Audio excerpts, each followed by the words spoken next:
Tuesday, the 14th of May, and joined by my mate John Gibbons and Josh Sexton. We seem to be two of the only people in the office, John, who aren't coming down with some sort of mad coughing disease. There was a few people who went home early yesterday. Yeah. Lizzie Doyle's off today as well. It seems like everyone is dropping like flies. It's funny. I feel like we were too busy to be ill. So like the adrenaline's got us through, and then now the season's finished. Like everyone's body's just packed in. Yeah, I don't feel too bad.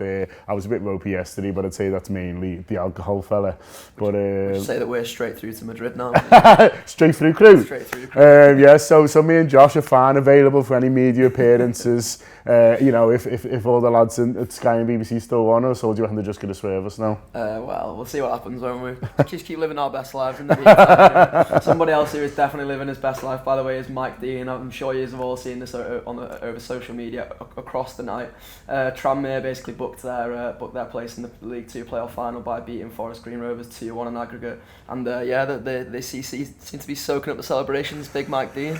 I mean, the camera loves him is the first thing I'll say. Do you know what I mean? It keeps defining him. It was brilliant, and it's just a kind of a spontaneous moment of kind of raw emotion, isn't it? Which is really nice. It's always quite funny because there's a reluctance to give Mike Dean Liverpool and Everton games because of where he lives, and he's always said he's a Tranmere fan, and I think this does prove it, because obviously there's a bit of a controversy over the referees we often get from Greater Manchester and things like that, but Mike Dean's from Merseyside. I've had a little look there. He's actually done 2 Liverpool games, but you know, hardly any. If you look at how long he's been a ref for, apparently I think he got stopped from doing an FA Cup final once because Liverpool got there and he said he kind of lived too close. But yeah, he's very clearly a Tranmere fan. It's good to see as well, I think, John, because sometimes I think, particularly with these referees, you know, when we're talking about the bad decisions they make and the fact they're not made to explain themselves, we can sometimes think they're just these robots who don't love football and they're just basically out to get our players from our team. But it shows that, you know, they do actually have a love for the game, and I think that's important for sort of football as a whole, isn't it? Yeah, look, you wouldn't do it if you didn't have some sort of affection for the game, because, you know, they don't start as Premier League referees. They start, you know, doing the Sunday League stuff and, you know, getting £20, you know, per game or whatever it is, 20, 30 quid basically to go out and do it. You get all the abuse and all that kind of comes with it, really, and you wouldn't sort of put yourself through that if you didn't love football, if you didn't, you know, care about the game and you didn't have some sort of kind of passion for it, really. So it's an unusual thing for the likes of us to do. We will always, you know, keep playing five-a-side really until our legs can't take it anymore. Hiya, Craig. But you know, they've gone a different route that seems kind of unusual, but obviously clearly still love football, still think it's brilliant, and are still capable of losing themselves in these magic moments. But well in Tranmere as well. Yeah, playoff final. Well in Tranmere, and all the best to them and Mike Dean in the playoff final. I don't have to let him ref it. Running around in his full kit. No, well in though to Mike Dean, and a bit of Champions League final build-up news to talk about, John. The first one, which seems to have rattled people on social media, which I'm really enjoying, to be honest, is that Liverpool have been given the home dressing room for the final despite being the away team, and I've seen a few Tottenham fans kicking off saying it's typical of us media darlings to be given the bigger and more plush dressing room. I'm into it, to be honest. Yeah, I know. There doesn't seem to be any reason for it either, which I really like. They've just said, oh, they're the away team, they're getting this. Oh, not the dressing room. No. No. And like, why not? You're like, look over there. It just doesn't seem. It's just boxing Liverpool because I don't know, we're sounder or something. It must be because we're sound. I'm taking it as though, you know, if we are the media darlings, then it must be because we're sound. So yeah. You know, Tottenham fans, Tottenham as a club generally must not be as sound as Liverpool. Basically, at these UEFA things, Mike Gordon gets around him, and their lad, whoever he is a bit of a minge bag. Ian Rush is a really good pint at all these meetings. Ian Rush is there. You know, he's getting there a night early. He's asking everyone what they're up to. You in the bar. With letters though. You in the bar. There's a lot to be said to be sound. You know what I mean? At these things. It's not Infantino anymore, is it?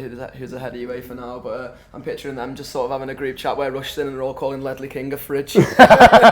Exactly. You know what I mean? So I think, look, networking, it's important in these walks of life. You know, important in every walk of life. You know what I mean? So we've done some belter networking, got the best. In my head, like they're in like a caravan in the back or something, like, you know, in the car park, having to walk through in the shinnies, walk through all the fans, like getting all the smelly bibs as well that you got in school. You know, you got Harry Winks walking around in one that's too big for him down to his knees. Really confused. Yeah, that's what's happened. Unlucky. What's good nice about, dressing room, dickheads. What's good about the Champions League final, though, because I know I've seen a few people sort of who've complained over the course of the season about when the games are scheduled, and obviously with the last game of the Premier League being, you know, everyone's last game was at the same time, it means that we get the same build up to it, and Liverpool are making the most of theirs by doing another week-long trip to Marbella. I really reckon that Jurgen Klopp knows his Marbella by now. He knows it like the back of his hand. He's there probably with all the Towie lads and lasses popping champagne on some sort of beach club. I'm really into the fact that they're doing this again. Yeah, if I don't see a picture of Jurgen Klopp with that umbrella on his head, then I'm going to be a bit gutted. I want them all to be, you know, City all dressed the same. I want all the lads to be with them umbrella hats on and like a Budweiser in the hand or something. That was weird, wasn't it, with them school shoes? You remember that? What a weird some of that was. I'm glad they knocked that off. I'm sure they'll enjoy it. I think it'd be good to obviously get away from Liverpool and sort of, you know, and you know, they seemed positive to me after the game. You know, all the stuff on social that I've seen, you know, was all saying, bit gutted but brilliant season, and was all kind of quite positive. And I think, you know, Andy Robbo's come out, hasn't he, and spoken about the crowd and how they needed it basically, and I would give them a real lift with like 10 to go, where they knew they hadn't won it, and you know, you're having to finish this game of football. The fact that, you know, all the songs were about going to Madrid and you know, finals and looking forward to that, and so that's good, because the footballers have given us a lot this year, so I'm pleased that we were able to give them something back. But yeah, just getting away from Liverpool, you know, to the training camp, I think will be like a nice reminder that we have got this really good thing to look forward to. Obviously, you know, it allows them to you know, to very intensely look at this game. I've got that word wrong, but never mind. You know what I mean? Intensely look at this game and just kind of, you know, focus really and refocus, but also maybe have a bit of a break. I think it's a good thing. I presume at some point there'll be some sort of media day back here as well, because I know UEFA are sort of keen on that, so they'll have to kind of work around that really. But yeah, get away. Looking forward to seeing the pictures of them all laughing in the sunshine. Another thing that Andy Robertson said as well, which I think is sort of crucial when you're talking about this kind of thing, is that this is a group of players now who've sort of come together, and it doesn't look like anyone's going to leave. There's going to be no sort of mutiny and you know, a big sort of wholesale leaving of players, and it just sort of increases the bond. These things always. I remember I think it was a couple of pre-seasons ago, and Klopp basically drew who they'd be in the dorms with by a raffle, which I'm really into, because it would just pair, you know, the most unlikely of people. And I was laughing the other week because I seen Sturridge and Shaqiri seem to be on some sort of private travel home from after the Newcastle game, and they're both there listening to this rap music and just having a big lovely dance. And I'd never put Shaqiri and Sturridge together as mates, but these sort of trips just increase it, don't they? Well, Lovren and Brewster were having a little bit of a party. I don't know if you saw that on the thing, throwing some moves out. Yeah, I don't know, I think it's a good idea. Like, maybe we should try it on Anfield rap trips away, do you know what I mean? Like, you know, at the moment you keep getting stuck with the foo fella and having to get him up. You know, mix it up, maybe you'll get Andy next time, you know what I mean? I was gonna say, who would you not like to be drawn within the Anfield Rap's room raffle? I think Phil had stressed me out, just the whole like having to get him up every day. It's really anti-waking up. Yeah, Andy's a good roommate actually. He's quiet, it's quiet, tidy, keeps himself to himself. He jolts up though when his alarm goes, which is a bit freaky. Yeah. So his alarm goes and he's like, you know, it's like a starter gun for him. So that's a bit mad. So like the opposites of Fuad basically. But yeah, no, I think I've shared with most people now, and most people are good. They probably don't want to share with me. I tend to snore when I've had a drink. There's some apparently bad snoring chat. Well, only when I've had a pint, but the problem is I've always had a pint. Well, we'll see what happens in Madrid anyway. But in terms of Madrid, the ticket allocations have been announced for this game, and Liverpool are getting 16,613 tickets, and they've basically said who that's going to be divided up between. So the general is going to be 63%. It's going to be 25% for the hospitality members, 11% for, you know, the players and the former players and media allocations, and then 1% for what they've called commercial partners and contractual allocations.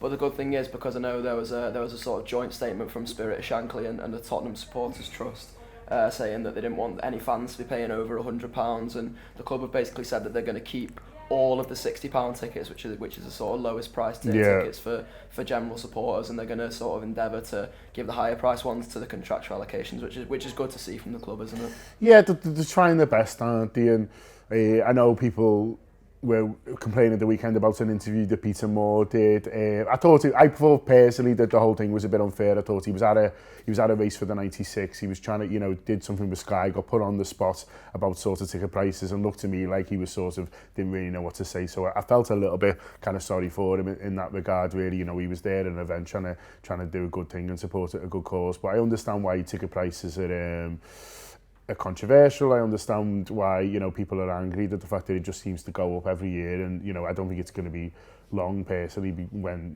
it's going to be looking at close to £1,000 top price for a football game, which is just absurd, isn't it? Do you know what I mean? But people will pay it, and there's, for all the people complaining, there's also a million people asking you for spares. And by the way, we have not got any spare tickets. Like, we haven't got any at the moment. We haven't even got one for the Josh fella yet. You know what I mean? So yeah. Ballot boy, aren't I? Yeah, with a dream. So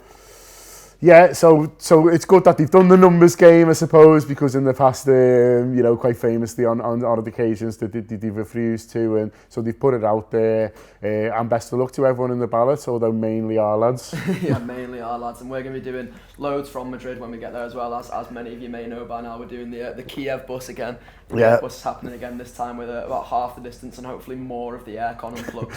Because that was something that was strictly missing last time. More aircon, more ankles. Although I was told at the weekend that I spoke to one of the lads from LFC Atlanta who actually sorted me out an iPhone charger, so nice one to him. I have to shout him out because I was running out of battery in the upper main stand. But he said to me it was a lot more fun that we were struggling on the bus. So maybe if we do swerve the aircon as well as our ankles, then people will enjoy it a bit more. I mean, that is mad, isn't it? Like, I'd say you're sadists out there. I would say. Laughing at our pain. But imagine though if they were putting stuff out and the numbers aren't very good. They were like, we're gonna have to break the aircon here. No one's watching. Someone's under the bonnet like swatting which does it. Also as well, obviously, last time was famous for my reading of the Jodie Marsh autobiography. I'm looking for another book to read this time. If you've got any recommendations or you want to send anything in, it needs to be fairly smutty and as open as Jodie was. So Sean Walsh's ma has got some Jordan gear that I'm quite interested in, and also Charlotte Crosby, who doesn't seem to have many filters. No, she's definitely someone who doesn't have many filters. This is the sort of thing you get at the Anfield Wrap, by the way. This is sort of hot content, and this is why we're nominated we want to be nominated for Listener's Choice at the British Podcast Awards, Gibbo. Yeah, you've got 24 hours left to vote for us. We really, really appreciate it if you would. We're up against some stiff competition. All the BBC podcasts are pushing really hard. But we've beaten the big boys before and we'd like to do it again. So if you just go to BritishPodcastAwards.com, go to Listener's Choice and just type in the Anfield Wrap and you'd see us there. Don't put TAW in because that comes up with a slightly different one.